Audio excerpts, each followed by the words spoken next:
Buhay Divisoria, mga kamisis.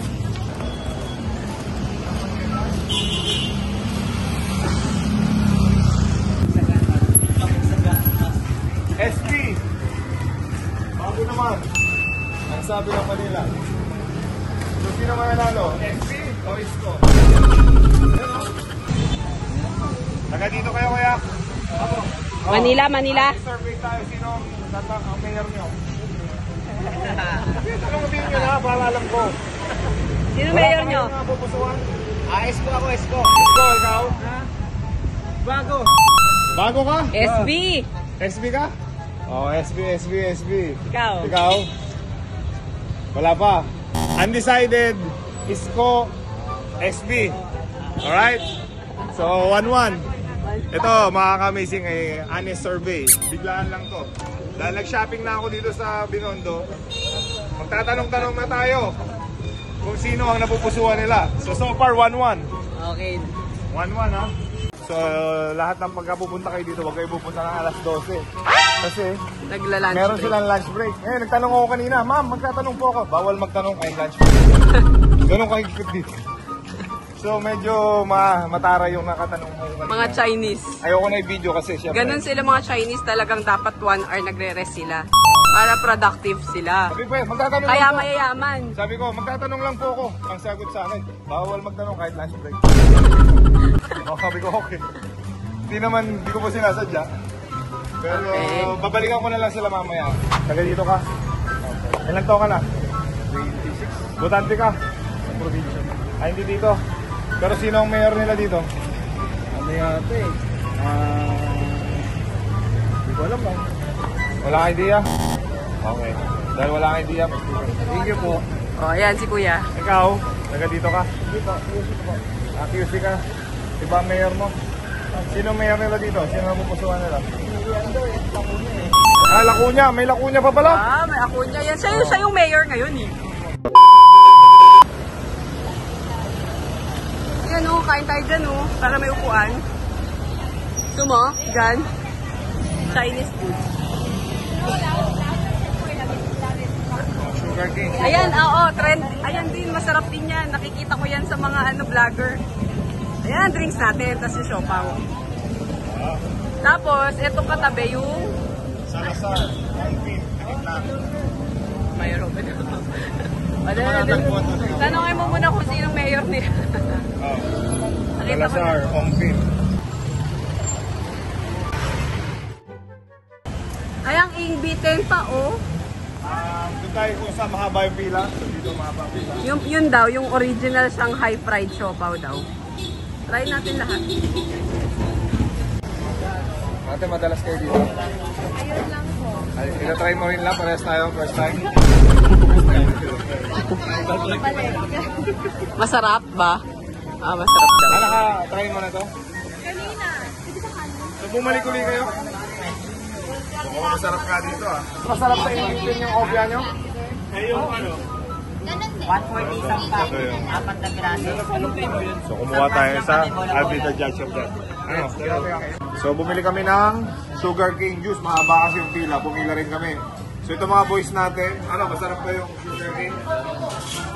Tapos, try mo na yung fried siopaw tsaka yung Chinese Tapos, lumpia. Ito ang tinatawag na Chinese lumpia. Ba't malamig? Oh, ganun talaga. Malamig talaga siya. Pag vegetarian ka, may tinatawag sila na Chinese lumpia, right? So, pang vegetarian. And, Vegetarian talaga tong restaurant na to eh. may beef. Plant-based yung ano nila, yung beef nila. Oh?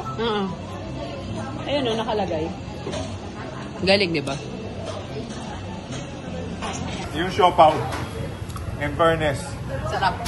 tama yung cheese mo. Yeah, hindi kailangan doon. Ano siya eh, yung karne niya sa loob, tasteful.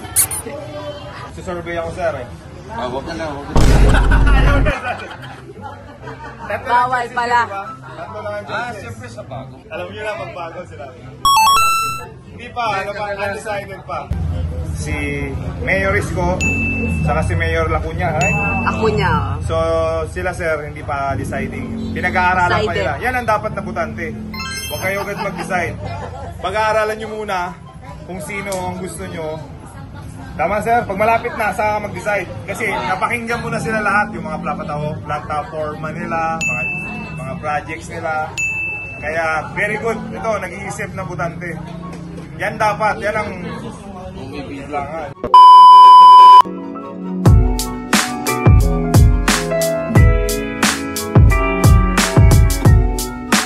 Dito kami sa Carriedo, hinahanap namin si Neneng B. Siyempre, famous yung hotdog niya sa sa TikTok, right? Hindi namin nakita. Medyo magulo. Alam mo, ang natutunan ko dito sa shopping mode namin sa Binondo, hindi biro makipagsapalaran dito kasi unang-una, to be honest, medyo magulo, masikip at maingay. So kung hindi ka sanay sa mga ganong situation, medyo magkakaroon ka ng may stress ka. Ako, kumanang ka na dyan, malalampas ka. Yeah, so pag na-stress ka, hindi ka rin makaka-shopping ng maayos. So, ang una kong payo pag pero pumunta kayo dito. may staff ka, 5. Yeah, so nagdala naman tayo ng mga ano natin, kasama natin sa farm. So, nabili naman natin mostly, kaso hindi namin nabili lahat. So, unfortunately, most likely, babalik uli ako para mag-shop dito. At dun sa mga tinanungan ko kung sino magiging mayor dito sa Binondo, Manila. Pantay-pantay. Actually, ano sila, maganda yung laban. Si Mayor SB, Mayor Isko, and Mayor Lacuna. Acuña. Ano? Acuña. Acuña. So, lahat ng tinanungan ko, pantay-pantay sila ng score. Kaya, yan na, sa mga taong bayan na talaga magdi-decide. Ako, to be honest, kaibigan ko si SB. So, magiging bias ako for sure kasi gano'n naman tayo sa politics kung sino yung kaibigan natin. Kasi kilala mo si SB mo. And ako, kilala ko si Mayor SB, isa talagang mabait na tao, maaasahan. Kasi kami nga, kaibigan lang, grabe nang tumulong sa amin. Diba? Paano pa kaya yung masasakupan niya? Kaya, good luck sa mga tatakbong mayor dito. Hopefully, kung sinong manalo, ay magsilbi talaga ng maganda. Dahil, magandang pagandahin tong Manila kasi grabe yung mga tindahan dito, sobrang dami. Lahat ng kailangan mo nandito na. Saka ang understand ko, dito sa Binondo, if may-ari ka ng negosyo sa mga provinces, sa mga iba't ibang lugar, dito ka kukuha ng bulk sale. Kasi dito yung bagsakan talaga ng mga materials na dinadala sa mga iba't ibang lugar dito sa Manila. At least na-experience ko na something new na na-experience ko dito sa Binondo. And I'm definitely gonna do it again, lalo na yung food trip natin. Nakatry kami ng mga kainan dito. Hindi pa nga lahat ng masasarap eh. Kulang yung time namin. Technically, babalik-balikan mo para makomplete mo yung lahat ng food trip. So, yung misis ko, sumama mag-shopping for the farm, mga materials namin. Okay, so pabalik na kami sa HQ. Pupunta ako na si JJ, saka sila Jerwin dahil magpiprepare na kami. Going to Qatar kami bukas. Meron kaming world tour. So, may challenge na inaccept ang PBA Mono Club. Hinamon kami ng all-star ng Qatar, Pinoy. Kaya tingnan natin kung malakas ba yung ipapalaban sa amin sa Qatar. Hopefully malakas sila dahil yan ang gusto ng PBA Moto Club. Ang makakalaban ng mga all-star Filipino community natin na mas malakas sila. Yung matcha-challenge talaga yung PBA Moto Club team natin. Okay, sa mga taga-Qatar, kita-kita po tayo dyan. Excited na po kami makita kayong lahat at mapasaya kayo sa larangan po ng basketball. And may surprise po kami sa inyong gagawin. We will make sure na pag nanood ka po ng live, you will smile and you will be happy as well. Para sulit po yung pinamili nyo ng ticket. Ito na po ang University of the East. Yung mga tinalo po namin yung UAP days namin. Mamaya dyan yung anak mo. So, pumasok yung dyan yung totoo anak naman mo. tinatalo namin to. Sila KG, sila James Yap. Sa mga yan, teammate na namin sa PBA Moto Club. Magkakasama na po Si kami. Paul Artadi, kasama po namin sa Europe tour namin, si James Yap at si Paul Artadi. Tapos KG Canaleta. Yan po yung school nila. At yan po yung lagi namin Dito tinatalo kaya ata. Dito ng ka. UAAP days namin. Right, stay amazing and God bless.